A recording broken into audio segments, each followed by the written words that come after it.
Alors l'étape suivante, c'est l'enregistrement d'une fiche client. Alors je vais ouvrir une fiche déjà existante. On peut taper, donc je suis allé dans recherche client sur la gauche. J'ai un tableau de recherche à critères multiples. Donc je peux mettre un code postal, début d'une ville, etc., etc.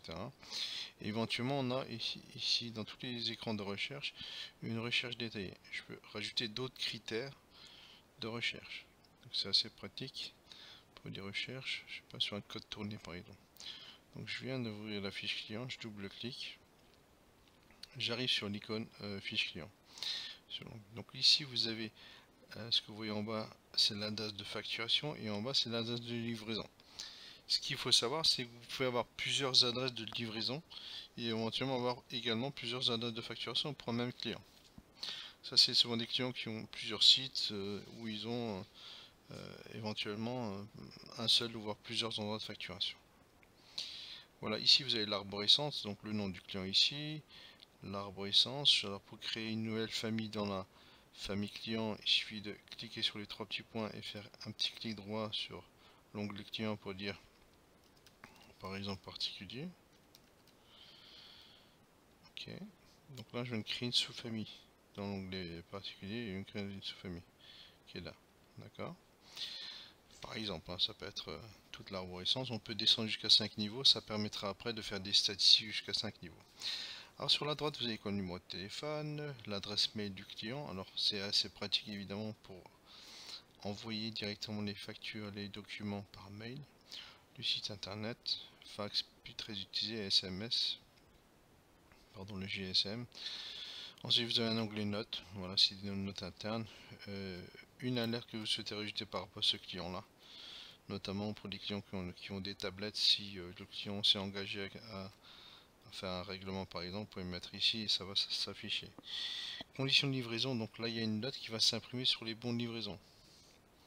Donc si le client est fermé entre midi et 2, il suffit de le rajouter ici et votre livreur il saura que c'est fermé entre midi et 2, à titre d'exemple.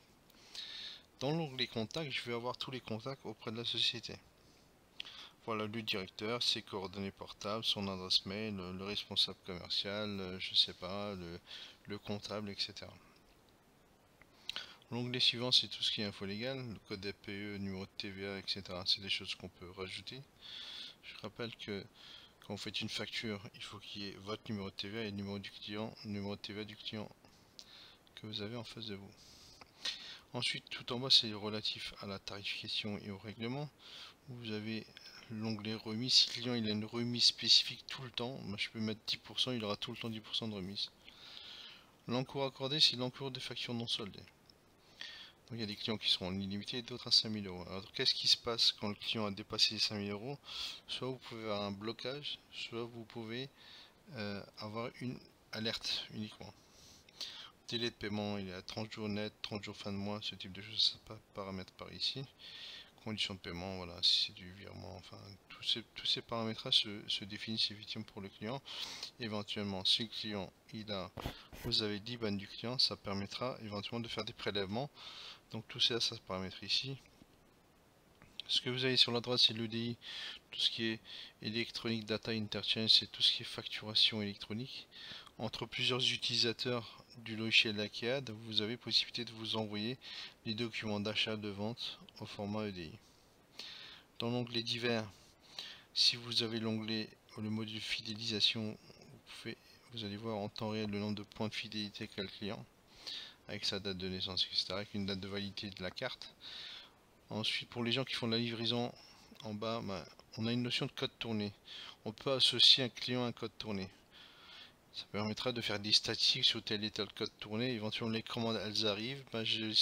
J'imprime toutes les commandes liées à ce code tourné. Ensuite, mode, si c'est en livraison, si c'est ce type de choses, ça se paramètre ici. Ensuite, à droite, vous voyez impression des documents. Exemplaire, facture. Alors, par défaut, il y a un réglage général. Mais si ce client-là, j'ai besoin, quand je fais une facture, de l'imprimer en 3 exemplaires, je le paramètre ici. Donc il y a un réglage général, mais particulièrement pour ce client, c'est des choses qui sont possibles. Là, en haut à droite, vous voyez aussi, vous avez une notion de vendeur. Je peux associer le client 1 à un vendeur. Ça permettra de faire des statistiques sur toutes les ventes de ce client et de ce vendeur. Tarification, c'est quoi? C'est un onglet. Si le client il a des tarifs spécifiques sur telle et telle gamme de produits, vous allez le voir dans cet onglet là. Ensuite, vente et achat. Par défaut, vous allez voir quoi? Toutes les factures, tous les devis, tous les BL que vous avez fait pour ce client-là. Et en l'occurrence, en bas à droite, vous voyez quoi? L'état des factures non soldées. Il vous doit 12 000 euros. Et vous avez le dernier petit onglet, onglet statistiques. Vous voyez le chiffre d'affaires que vous avez réalisé avec ce client par mois, par année en hors taxe TTC. À droite, vous avez graphiquement quelles sont les catégories de produits qu'il vous prend. Et puis en bas, ça vous fait un petit rappel sur les retards de paiement de factures et également le retard moyen. Donc vous voyez, il y a 861 jours de règlement, ce qui est évidemment énorme.